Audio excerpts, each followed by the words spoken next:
नमस्कार, न्यूज 11 भारत देख रहे हैं आप। आपके साथ मैं हूं अमृत तिवारी और आज हम एक खास कार्यक्रम आपके बीच लेकर आए हैं। डॉक्टर साहब है ना।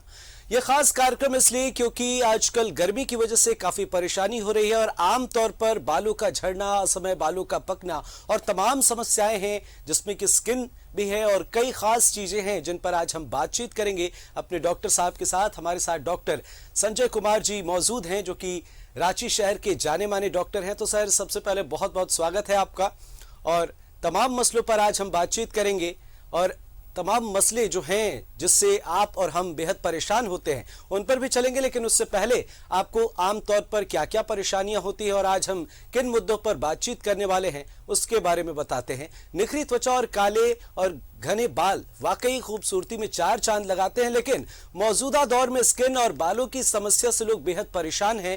लेकिन अब ऐसी समस्या से परेशान होने की आपको जरूरत नहीं है क्योंकि डॉक्टर साहब है ना, हम ये कार्यक्रम लेकर आए हैं। और उससे पहले देखिए हमारी खास रिपोर्ट।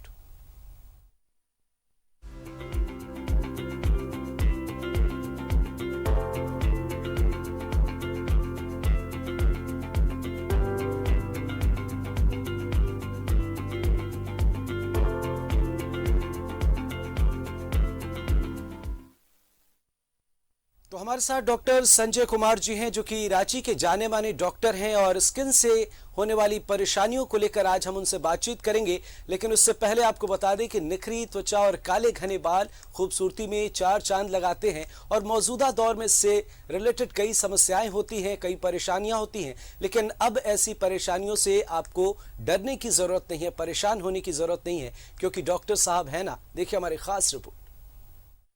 निखरी त्वचा और काले घने बाल किसी भी खूबसूरत चेहरे के होते हैं राज, लेकिन बदलते मौसम और बिना पौष्टिक के खाने त्वचा और घने बालों को कर देते हैं बेजान। फिर समय से पहले बूढ़े दिखना और आत्मविश्वास की हो जाती है कमी, जो कर देता है आपको परेशान। साथ ही गुप्त रोगों की समस्या भी आजकल हो गई है आम। इन्हीं समस्याओं से निजात के लिए अब कहीं बाहर जाने की जरूरत नहीं। कॉस्मो स्किन सेंटर आपकी इन्हीं समस्याओं का निकालेगा समाधान।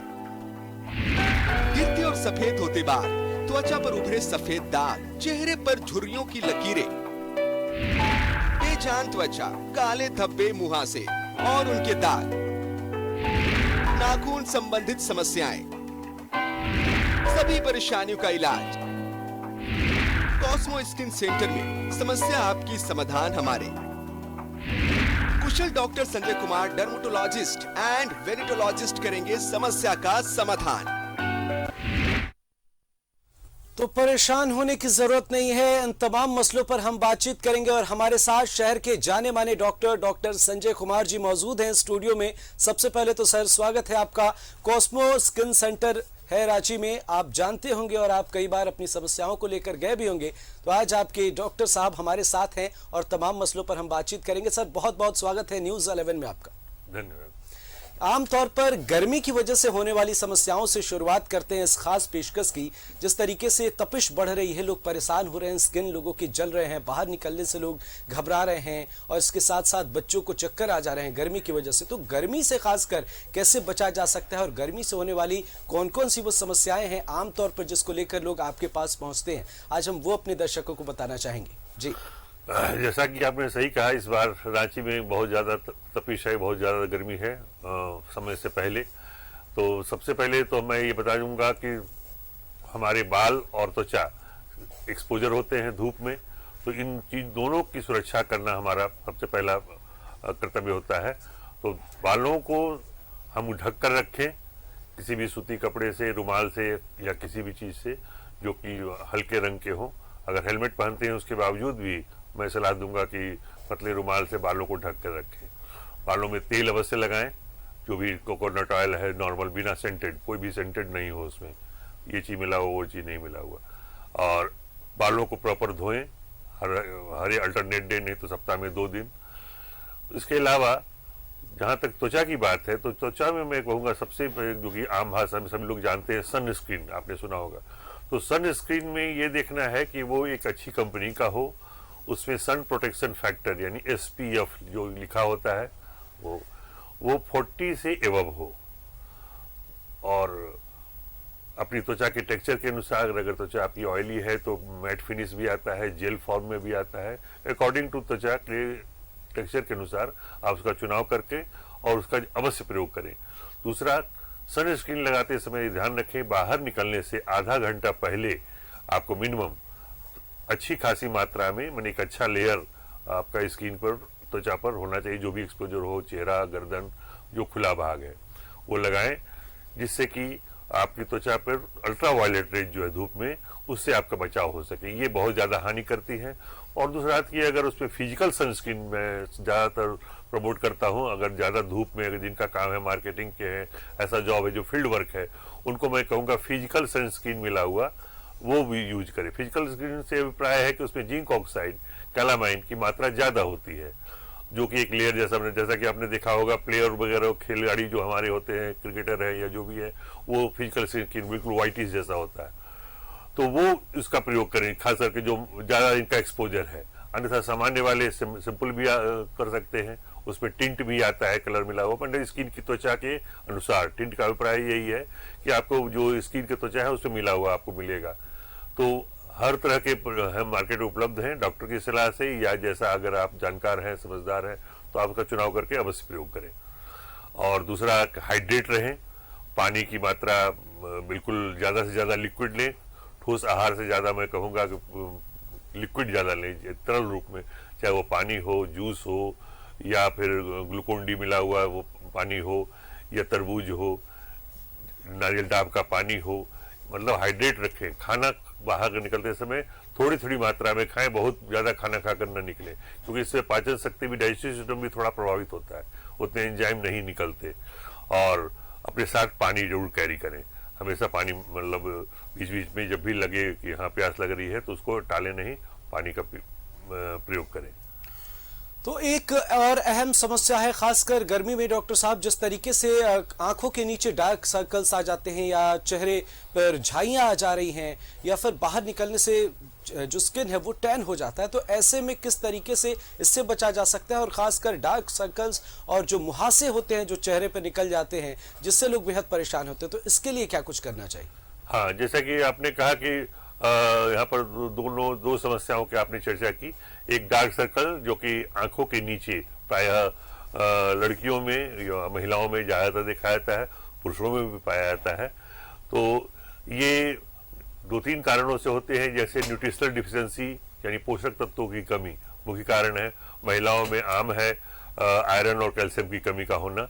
दूसरा, अगर नींद ना आना या बहुत देर तक रात में काम करना, उसके वजह से डार्क सर्कल आ जाते हैं।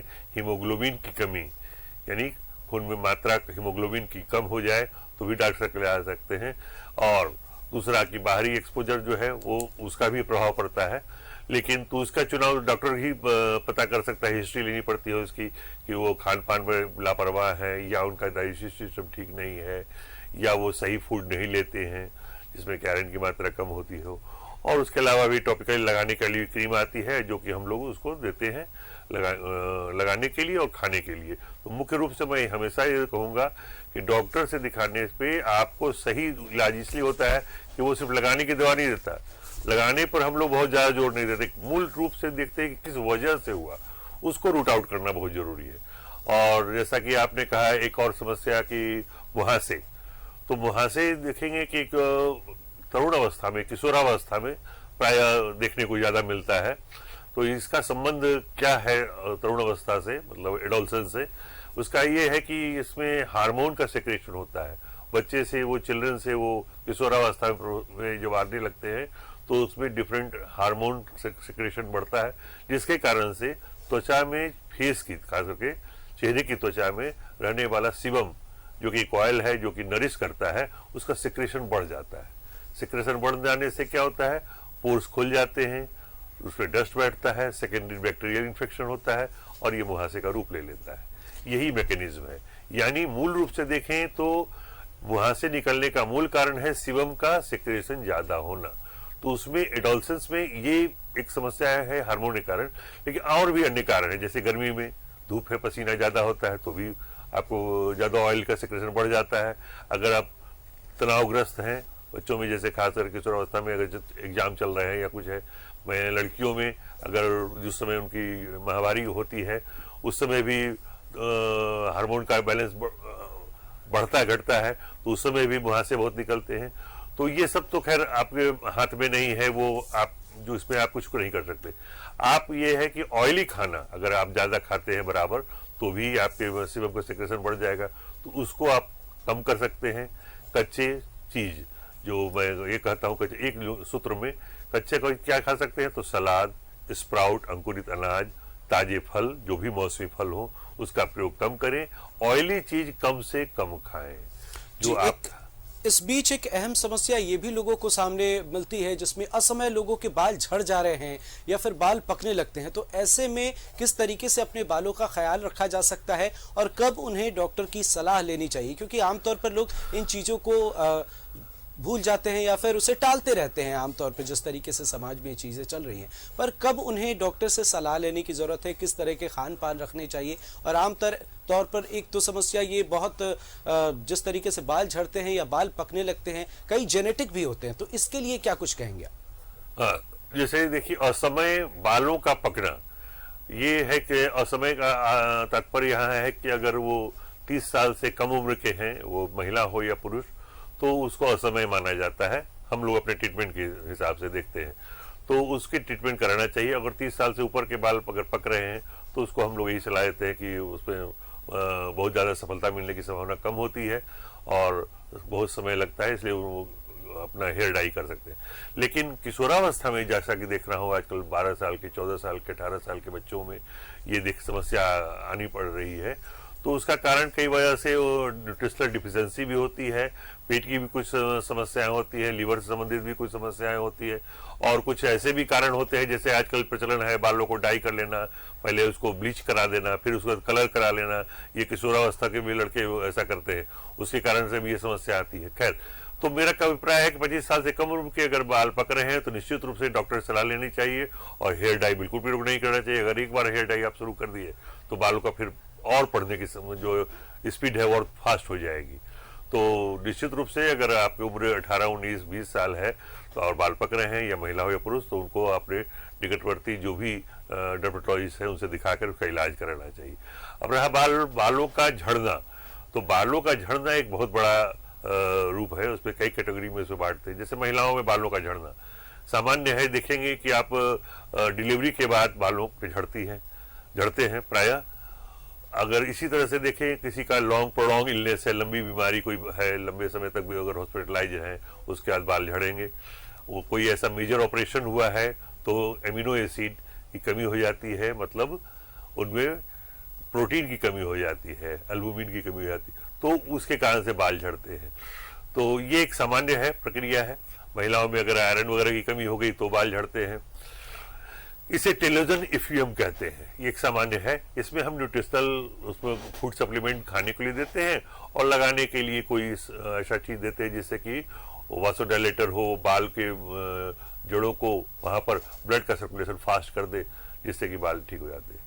इसमें सबसे टफ जो है वो है मेल पैटर्न बाल्डनेस, गंजापन, जो पुरुषों में पाया जाता है।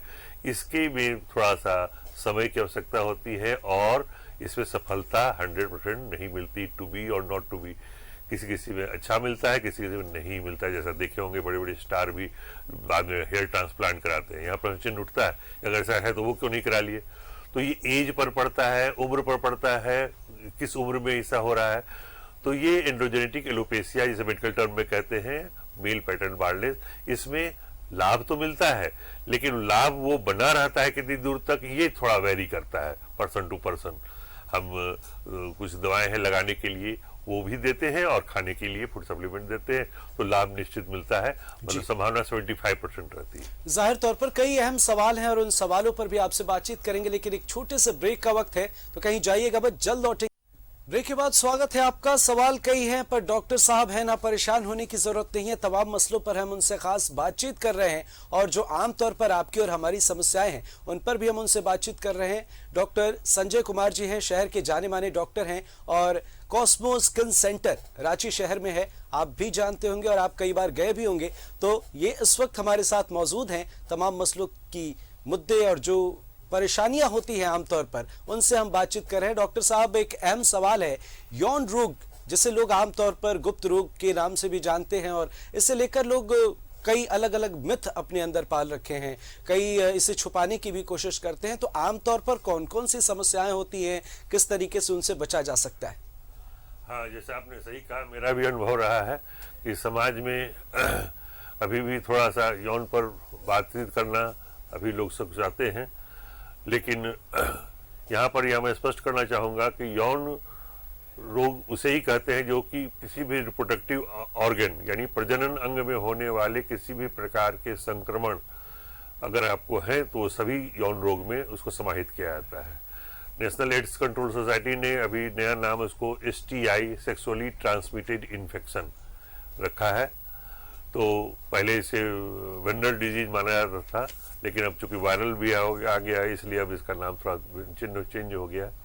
तो किसी भी प्रकार का महिला हो या पुरुष हो, उन्हें अगर जननांग में होने वाले किसी भी प्रकार के संक्रमण अगर हैं तो उसे छुपाए नहीं। नज़दीकवर्ती जो भी आपके समीपवर्ती जो भी चिकित्सक हैं या सरकार द्वारा संचालित जो भी औषधालय हैं, चिकित्सालय हैं, वहाँ जाकर उनसे अभी अवश्य सलाह लेना चाहिए, उसे टाले नहीं। और सबसे बड़ी बात है कि जो इस विषय के जानकार नहीं हैं उनसे नहीं पूछें। तो देखते हैं प्रायः क्या है कि लोग मित्रों से और परिचितों से या ऐसे लोगों से पूछ पाछ कर कुछ जड़ी बूटी गली दवाई या कुछ ऐसी घरेलू चीज को देकर और उससे भी स्थिति बिगाड़ देते हैं। तो काफी विलम्ब हो चुका होता है और तब बाद में जांच करने पता चलता है कि ये बीमारी नहीं ये है, तो वो विकृत करके वो उस अवस्था में लाते हैं। तो अगर सामान्य चीज है जैसे तो ठीक है, अगर छोटी मोटी फुंसियां हैं वो अगर अपने आप है तो ठीक है, आप अपना जो भी करते हैं। लेकिन अगर आपको नहीं ठीक हो रही है तो चिकित्सक से अवश्य दिखाएं। और जो भी यौन से रोग से संबंधित कोई भी आपकी जो भी कुछ उत्सुकताएं हैं या जिज्ञासा है या जानने की है तो चिकित्सक से ही सलाह लेके उसे ही अंतिम सत्य माने। जी, नाखून के मुद्दे पर भी हम आपसे बातचीत करना चाहेंगे। आमतौर पर नाखून से रिलेटेड भी लोगों को कई समस्याएं होती है, तो कब इसे समस्या माननी चाहिए और कब इसे साधारण मानना चाहिए कि गंदगी है या फिर ये कोई प्रॉब्लम नहीं है? ऐसे में कब आपसे लोगों को मिलना चाहिए, कब एक चिकित्सक की सलाह लेनी चाहिए और आमतौर पर कौन कौन सी समस्याएं नाखून से जुड़ी हुई होती? हाँ, जैसे देखेंगे हमारी गृहिणियों में खास करके जो निम्न मध्य वर्ग की महिलाएं हैं जिन्हें बर्तन मांजना से लेकर झाड़ू पोछा सब कुछ करना होता है, और खास करके अगर संयुक्त परिवार है तो खाना भी बनाना पड़ता है, ऐसे लोगों में क्या देखा जाता है कि हाथों की बराबर रगड़ होने से नाखून के बीच में और मांस के बीच में जो है गैप है उस पर रगड़ बराबर होने से पेरोंकिया नामक एक बीमारी होती है। पेरोंकिया में क्या होता है कि उसमें फंगल और बैक्टीरियल दोनों इन्फेक्शन एक साथ हो जाता है और वो बड़ा पेनफुल हो जाता है, बहुत उस पर लहर जलन होती है, रेडिश हो जाता है, इन्फ्लेम्ड हो जाता है। तो वो पेशेंट लेकर आती है क्या है ये, तो उसमें जो है कि नहीं हम लोग उसको दवाइयाँ देते हैं और उसका सलाह देते हैं। सबसे बाद मैं यहाँ इसके माध्यम से भी कहना चाहूँगा कि वो ट्रीटमेंट तो हो गया, लेकिन आपको ध्यान रखना होगा दोबारा अगर रगड़ वाली चीज़ों का प्रयोग करेंगे अगर होता है रूप से तो वो फिर दोबारा होने की संभावना बढ़ जाती है। दूसरा कि एक सामान्य वर्ग में देखा गया है कि जिनमें न्यूट्रिशनल डिफिशियंसी के कारण मतलब पोषक तत्वों की कमी कारण या वो खान पान की कमी वजह हो या लापरवाही हो जो भी हो, तो ब्रिटल नेल्स देखा जाता है कि नाखून में लंबे लंबे रेघे जैसे हो जाते हैं और वो खुरदुरा टाइप का हो जाता है। तो ये विटामिन B7 जिसका रासायनिक नाम बायोटीन है कि मुख्यतः कमी के कारण होता है, तो वो फूड सप्लीमेंट देते हैं उनको। और लंबे समय तक कोई भी फूड सप्लीमेंट का अभिप्राय होता है 1 माह से कम बेकार खाना है, उससे कोई फायदा नहीं होता। तो धीरे धीरे वो सामान्य हो जाते हैं और उनको हम काउंसलिंग करते हैं कि आप ऐसे आहार लें जिससे कि आपको प्रचुर मात्रा में विटामिन मिलते रहे। तीसरा हम देखेंगे कि सबसे जो एक है समस्या फंगल इन्फेक्शन होता है नाखूनों में, जिसे ऑन्कियोमाइकोसिस कहते हैं। ये ऑन्कियोमाइकोसिस में देखेंगे कि नाखून के जो कलर है वो डिस्कलर हो जाते हैं, डार्क येलोइश कलर का हो जाता है, काफी ब्रिटल हो जाता है। ये हाथों के में भी होता है नाखूनों में और पैर के नाखूनों में भी होता है। तो पैर के नाखूनों वाला को ठीक करना और टाइम मतलब समय ज्यादा लगता है, बनिस्बत हाथों के। तो इस ऐसी अगर समस्या हो, एक दो में भी हो सकती है, सारे नाखूनों में भी हो सकती है। ऐसी समस्या अगर दिखे, इसमें पेन नहीं भी होता, कोई दर्द नहीं होता, खाली देखने में डिस्कलर हो जाता है और धीरे धीरे वो नाखून जो है कि नहीं टूटने लगता है। तो ऐसा हो तो तुरंत चिकित्सक से दिखाएं, क्योंकि जितनी विलंब से उसकी इलाज होगा उतना ही समय ज़्यादा लगता है। इसमें हम एंटी फंगल टेबलेट देते हैं जो लंबे समय तक, मिनिमम 3 माह तक देते हैं, और लगाने के लिए नेल लेकर, बिल्कुल नेल पॉलिश जैसी शीशी आती है जो दवाइयाँ रहती हैं, जो सामान्य एंटी फंगल लगाने से कोई फायदा नहीं होता, वो लगाने के लिए सलाह देते हैं, और फूड सप्लीमेंट जैसे मैंने कहा वो खाने के देते हैं, तो वो पूर्णतः ठीक हो जाती है। एक अहम सवाल ये भी है, आमतौर पर लोगों को खुजली की समस्या होती है, जैसे खुजली एक तो आमतौर पर हो जाती है या फिर बारिश और धूप की वजह से भी होती है, खान पान से भी खुजली की समस्या होती है, आमतौर पर नॉनवेज खाने की वजह से भी लोगों में खुजली की समस्या पाई जाती है। तो इसे लेकर किस तरीके से सावधानी बरतनी चाहिए, और अगर ये परेशानी है तो कौन कौन सी दवाएं ली जा सकती हैं, या फिर कब चिकित्सक से परामर्श की जरूरत पड़ती है? पहले तो ये जाने कि ये किस वजह से, प्राय आप देखेंगे जहाँ समूह में लोग रहते हैं, जैसे बैरक है, छात्रावास है, वैसे में जहाँ पर लॉज है, वहाँ समूह में जहाँ लड़के लोग रह रहे हैं, तो उसमें आपको ज़्यादातर पाया जाएगा, क्योंकि ये हाईली कंटीजियस होता है, मतलब एक से दूसरे में पनपने वाला, जिसको आम भाषा में बोलते हैं पटने वाला, यहाँ की पट गया एक से दूसरे को। तो ये हाईली कंटीजियस होने के कारण क्या होता है कि एक पेशेंट का ट्रीटमेंट किया तब तक वो ठीक ही हो रहा था, तो दूसरे में हो गया, वो ठीक हुआ, उससे फिर पुनः इसमें हो जाता है। इसमें एक तरह का बिल्कुल छोटा सा स्किन पर ही होने वाला और ये पैरासाइट है, जो कि बिल्कुल अत्यंत सूक्ष्म होता है, नंगी आंखों से नहीं दिखता और गंदगी से होता है। तो सबसे पहले तो मैं सलाह दूंगा कि डेली स्नान करें, साफ सफाई पर, हाइजीन पर ध्यान रखें, अंडर गारमेंट्स को साफ सफाई विशेष रूप से रखें, और खास करके मीठा का सेवन ज़्यादातर जब अगर फैला हुआ हो देखें अगल बगल, तो मीठा का बिल्कुल खान पान रोक दें। और जो एलर्जी पैदा करने वाली चीज़ें जैसे मछली है, बैगन है, उड़द है, ये सब थोड़ा एलर्जन को बढ़ा देते हैं।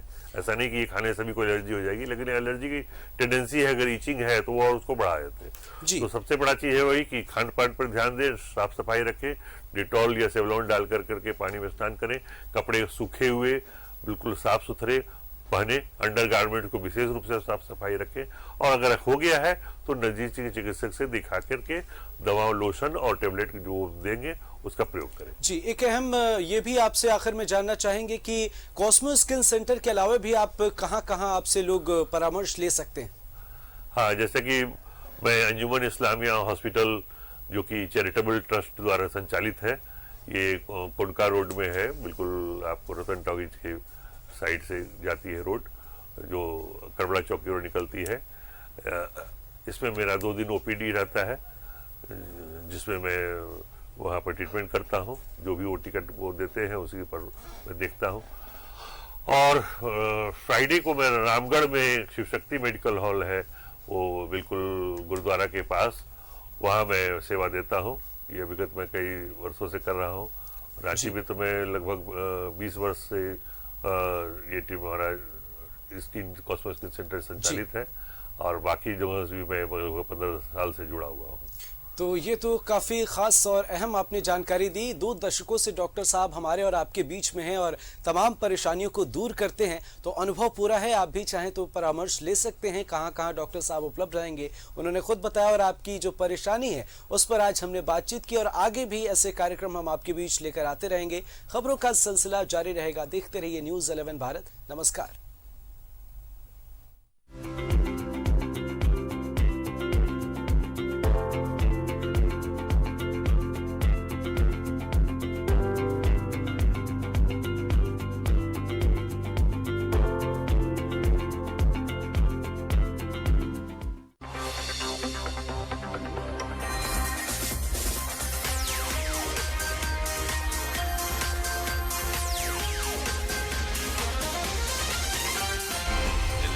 सच है तो दिखे।